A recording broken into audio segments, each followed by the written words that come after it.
إن الحمد لله نحمده ونستعينه ونستغفره ونستهديه ونعوذ بالله من شرور أنفسنا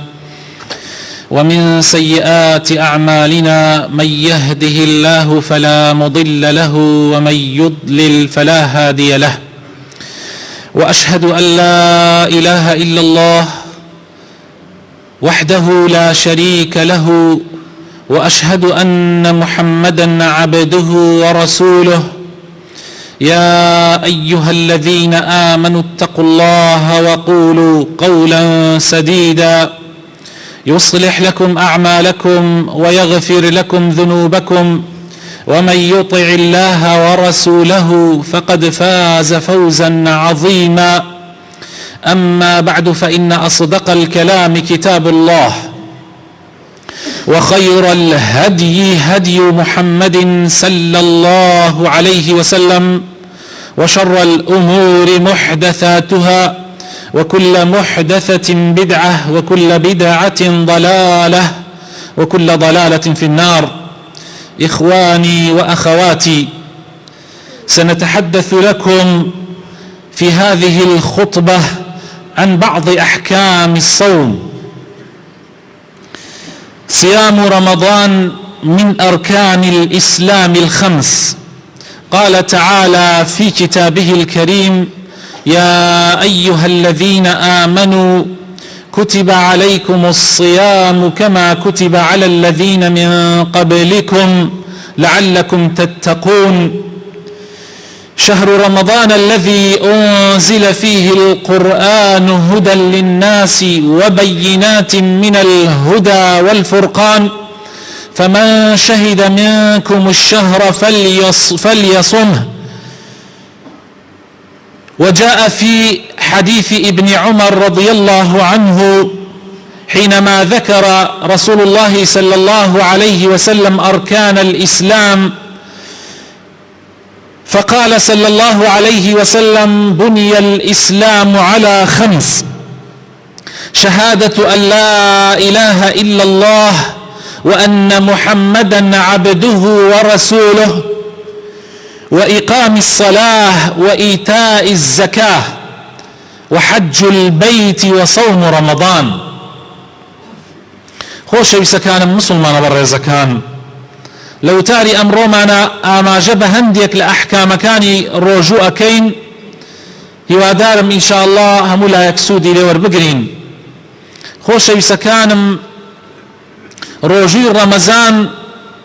گرتنی ڕۆژووی ڕەمەزان یەکێکە لە ئەرکانەکانی ئیسلام، لە پێنج پایە هەرە گەورەکەی ئیسلام. خوای تعالی لە قورآانی پیرۆزە لە ئاەتی 183 و 185 قورآنە جەخت لەسەر ئەمە ئەکاتەوە و خوا ئەفەرمێ: يا أيها الذين آمنوا كتب عليكم الصيام كما كتب على الذين من قبلكم لعلكم تتقون. واتای ئەو کەسانەی کە باوەڕتان هێناوە،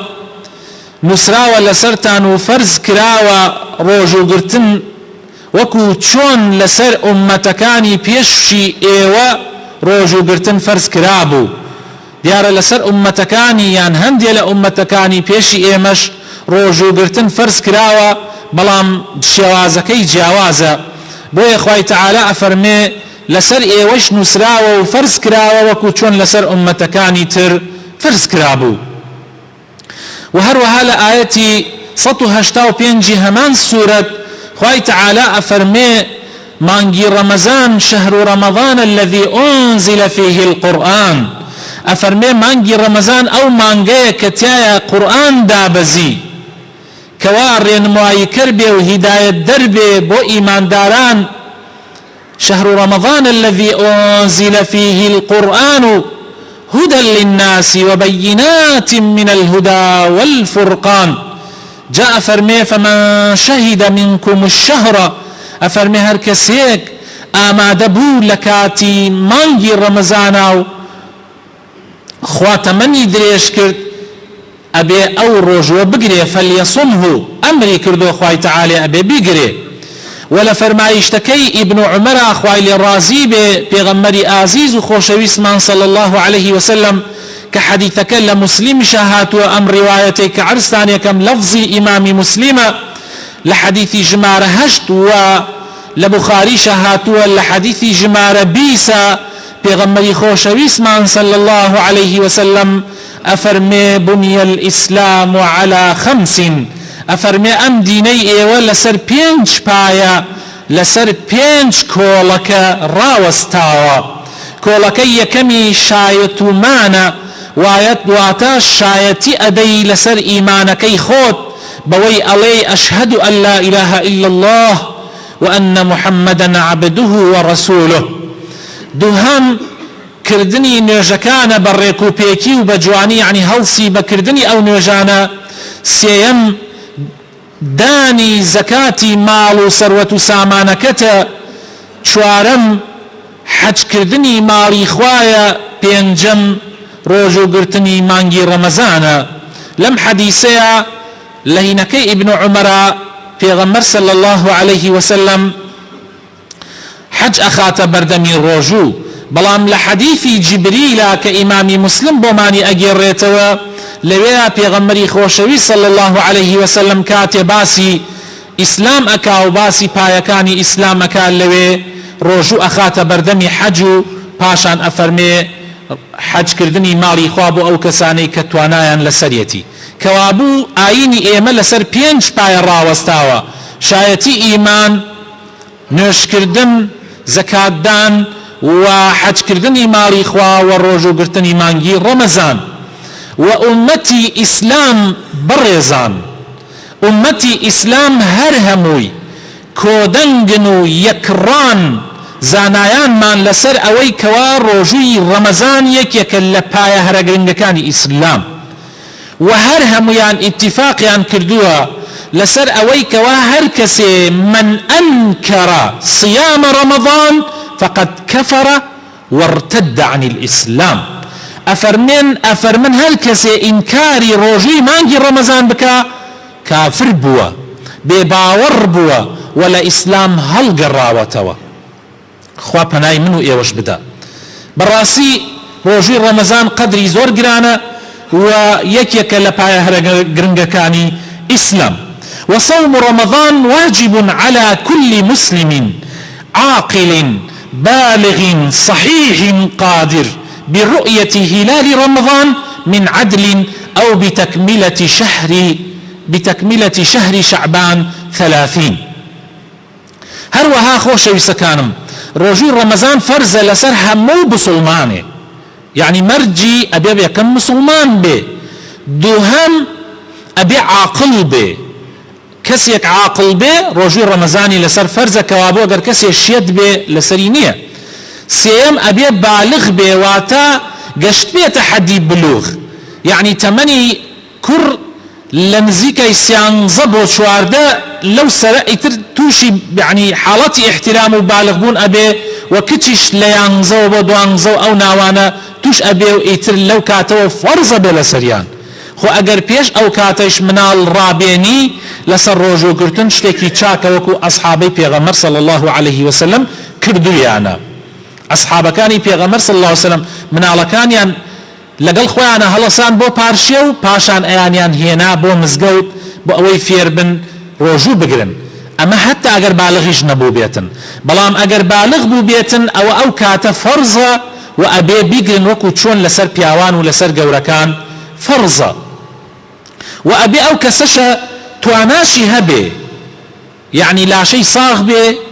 و بيريتيكي زوري نبي كنتواني روجو بگري طبعا خوش ويسكانم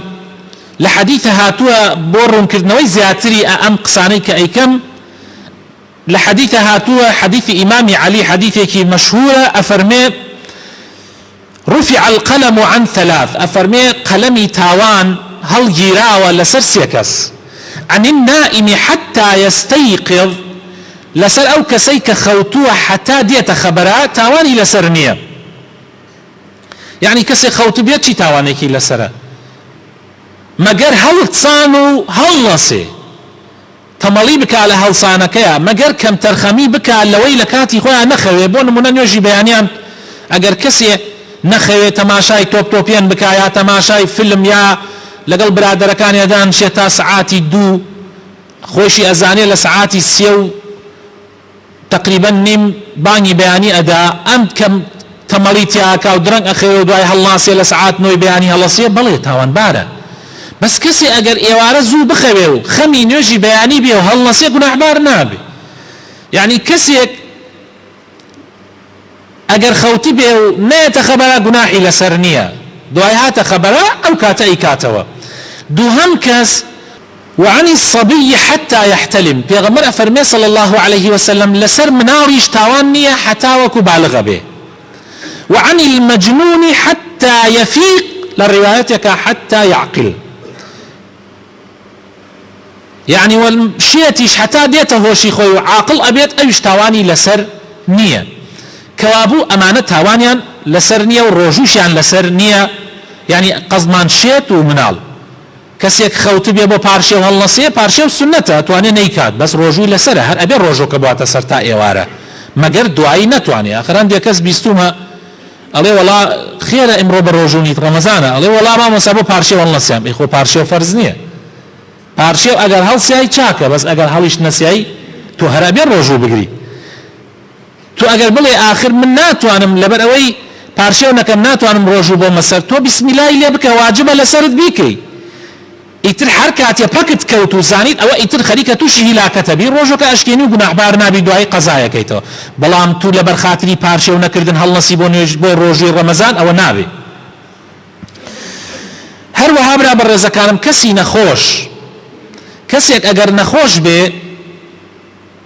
نەخۆشیەکەی دائیم بێ، یعنی نەخۆشیەکی درێژخایەن بێ، ئەوە ئەو کەسەش لەسەری نییە. ئەگەر زانیەی ڕۆژوگرتن زەرەری لێ ئەدا بیشی گرێ گوناحبارە بێ، فدیە ئەدا. بەڵام کەسێک ئەگەر ڕۆژۆکەی درێژخایەن نەبوو موئەقەت بوو ئەوە ڕۆژووی ڕەمەزان ئەگرێ ئەگەر بتوانێ، ئەگەر نەیتوانی دوایی بە قەزای داتەوە، فدیە نادا، دوایی بە قەزای داتەوە. و هەروەها کەسێکیش ئەگەر لە سەفەرا بێ بە هەمان شێوە مسافر ڕۆژووی ڕەمەزانی لەسەر نییە، ئەگەر بیگرێ خێری دەسەکەوێ، یعنی ڕۆژۆکەی گردووە، بەس ئەگەر نەشی گرێ هیلاک بوومان زانی ناتوانێ ئەتوانێ نەیگرێ، بەڵام دوایی بە قەزا ئەبێ بیداتەوە، نابێ فدیە، ئەبێ بە قەزا بیداتەوە. ئەوە زۆر گرنگە و ئاگامان لێی بێ ئینشاء الله تعالى. چی کاتێ ڕۆژی ڕەمەزانت لەسەر فەرزە بێ؟ ئەگەر مانگی شعبان کردی 29 بۆ نمونە چەند ڕۆژێکی تر ئەکا 29 شعبان، ئێوارەکەی تەماشای مانگ ئەکرێ. ئەگەر مانگ بینریا لە وڵاتێک لە وڵاتانی ئیسلام ئیتر لەسەر گشت مسلمانان فەرزە بێ، بەس ئەگەر وڵاتی ئێمە نەیگرد وڵاتی تر گرتی باش واتانی هە لەگەڵ خەڵکەکەیە بیگری،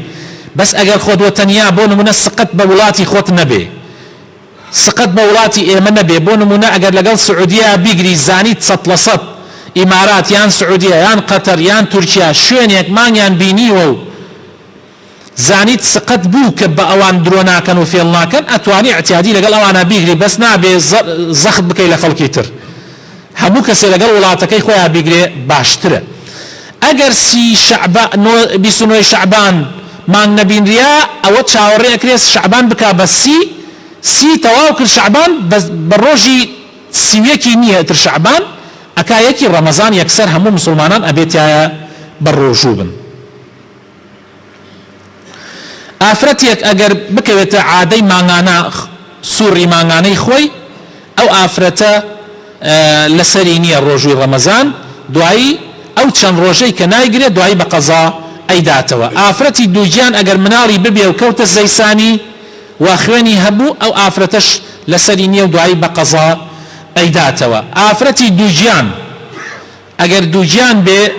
لە مانگی ڕەمەزانە دووگیان بێ و ئەگەر زانی ڕۆژووی گرد تەسیری تێ ئەکا و زۆر ماندووی ئەکا یان مناڵەکەی تەسیر لە مناڵەکەی ئەکا ئەتوانێ ڕۆژۆکە نەگرێ دوایی بە قەزا ئەیداتەوە ئەگەر بتوانێ، ئەگەر نەیشی توانی دوایی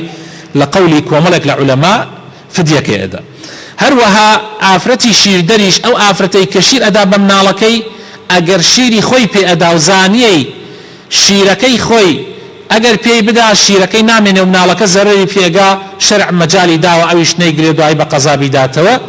ئیتر ئەوانەت خۆیان تاقی ئەکەنەوە چەند ڕۆژێ خۆیان تاقی ئەکەنەوە دوایی ئەگەر زانیان ناتوانن ئەتوانن نەیگرن دوای بە قەزابی دەنەوە خوای تەعالایش لە قورئانە ئەفەرمێت فمن كان مريضا أو على سفر فعدة من أيام أخر يعني هر کەسێ لە سەفەرا بوو یان وەکو نەخۆش بوو چەند ڕۆژێکی تر ئەگرێتەوە لە جاتی ئەوە. ڕۆژووی ڕەمەزان چەند ڕوکنێکی هەیە بەڕێزەکانم، یعنی چەند پایەیەکی هەیە، ئەگەر یەکێ لەم پایانە بەجێ نەهات ڕۆژەکە دروست نییە. يعني للصيام أركان فمن اختل بواحد منها لم يتم صومه. يكميان النية، يكميان أبي نيتت هبي خوش ويسكانم أبي حرب بيشي باني بياني تو نيتت ينابي يا إيوارا مهم أولا تو بنيتو بالرجوبي بيشي باني بياني نيتك بيشو تر ينابي نابي مثلا بونمونا تو هلا سيني مروي أم جاجي كل دي أمروهان بالرجو نابي أبي أو بو سنة لوانه ببي أجر هيك نخوارد ببي بس بو رجوي فرزي رمضان أبي بيشي باني بياني تو لبلا نيتت ينابي مرجنية نيت رمضان إلا بلي سبي رمضان منها مروجو يعني ودم بيليتو أميك خلق فيري بونا مهم أوي هاتا دلتا تو سبي هايت الروجو تواويت تواو. دهم ركن الإمساك عن المفطرات أبي خود بباريزي خود بقري تولى وشتانيك الروجو بطالكاتوا هر لطلوع فجروا هر لبانجي بيانيوا يستتقوي مكان كيا أو بانجي بيانية أو بانجي بيانية طلوع فجر صادقة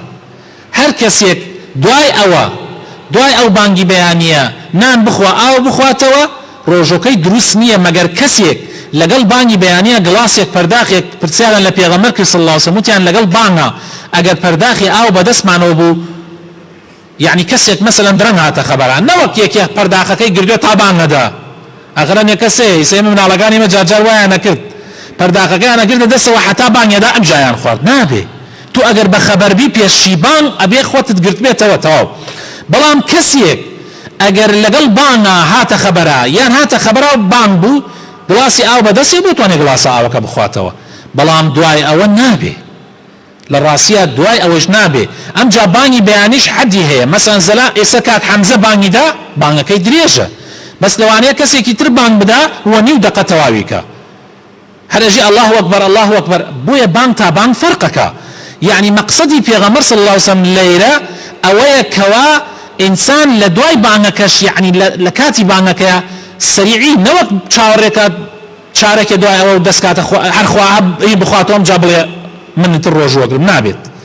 ئەبێ پێش وەخت خۆتت ئامادە کردبێ خۆشەویستەکانم هەر لە فەجرەوە هەر لە بانگی بەیانیەوە تا بانگی مەغریب تا غروبی شەمس هەر لە بانگی بەیانیەوە تا بانگی مەغریب ئەگەر بڵێ هەیە بانگ تاخیرەدا هەیە بانگ زووەدا و پێی تەقویمەکە گوناحبار نابی چونکە ئەو تەقویمە کەسانی فەلەکی و پسپۆڕ دایان ناوە ئەزانن کەلار لە چی کاتێکا بانگی بەیانیەدا فەجرەدا و لە چی کاتێکشا غروبە بانگ تەقویمەکە کە لە ناو مۆبایلی زۆربەتانە هەیە ئەوە ئەتوانی بیکەیتە قیاس لە بانگی بەیانیەوە تا بانگی مەغریب تۆ ئەبێ بە ڕۆژوو بیت ئەو شتانەی کە ڕۆژوو ئەشکێنێ یەک خواردن هەر شتێ بخۆی ڕۆژەکەت بەتاڵە بێتەوە خواردنەوە جگەرە نەرگیلە ئەمانە هەمووی ڕۆژوو ئەشکێنێ و ڕۆژوو بەتاڵەکاتەوە تێکەڵبوون لەگەڵ خێزانە یعنی جیما سەرجێیی لەگەڵ خێزانەکەتە ڕۆژوو بەتاڵ ئەکاتەوە ئینسان ئاوی شەهوەتی خۆی بێنێتەوە بەدەستیش هەر ڕۆژووی بەتاڵ ئەبێتەوە و هەروەها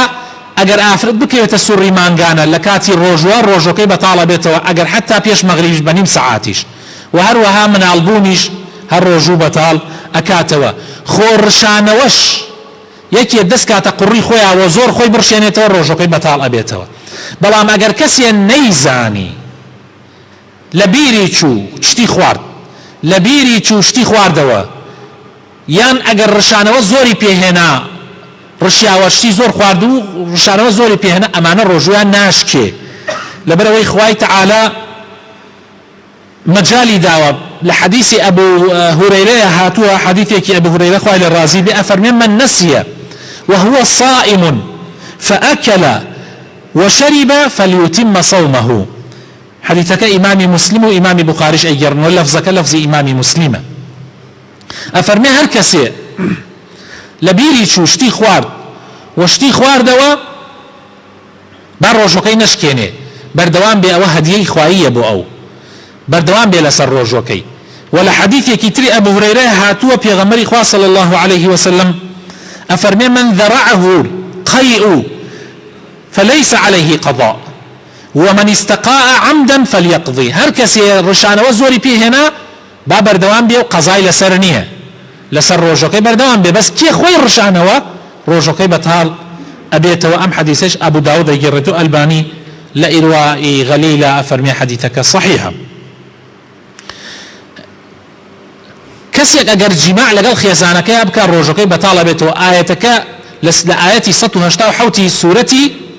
بقرة أخوائي قورة باسي ومن بوكا ولا حديثك شاهاتوك أبو هريرة وما نجرته أفرمي بياوك لزماني بيغمرها صلى الله عليه وسلم هات لناو صحابة كان دانشتبون إيما أو شهاد وتي أي بيغمري خواه من تياتشو بيغمر صلى الله عليه وسلم فرموي بو تياتشوي چیت کردو خوانکا چی بو واتیاتشوي فرموي أي بيغمري خواه من لقل خيزانك ما دروز بوم لمانجي رمضان يعني لكاتي روجوة دروز بوم لقل خيزان ما بيغمري خواه صلى الله عليه وسلم فرموي دي أبيك كويليك بنديك آزاد بكي فرموي أي بيغمري خواه لم كويلي يعني قصدي لقردني خوي زياتر هيچي ترمني بخواه من كم دستمو توانای ئەوم نییە کۆیلەیەک بکڕم و ئازادی کەم لە پێناوی خوا. دەی فەرمووی ئەبێ دوو مانگ بەسەر یەکەوە بە ڕۆژوو بووی مادام ئەوە ناتوانی. فەرمووی ئەی پێغەمبەری خوا من ڕۆژی ڕەمەزان ئاوای پێکردم یعنی ڕۆژوو وای پێکرد یعنی تحملم نەکرد لە کاتی ڕۆژوو ڕەمەزانە دەی بێ من دوو مانگی تر بە ڕۆژوو بم بەسەر یەکەوە بەڕاستی ناتوانم. پێغەمبەری خوا صلی الله علیه وسلم فەرمووی دەی ئەبێ نانی 60 فەقیر بدەی يعني خواردني جمعكي 60 فقير بدي. فرموي أي بيغمري خوا براسي نيمة براسي زور كم دسم يك مالك نية لمدينة لمن فقير تربيه. بيغمري خوا صلى الله عليه وسلم فرموي شاوري بك شاوري كرد بو مسلمانك هديكي هنا بو بيغمري خوا صلى الله عليه وسلم يك سوتك خرما. بيغمري خوا صلى الله عليه وسلم فرموي أو كابرايك يبوا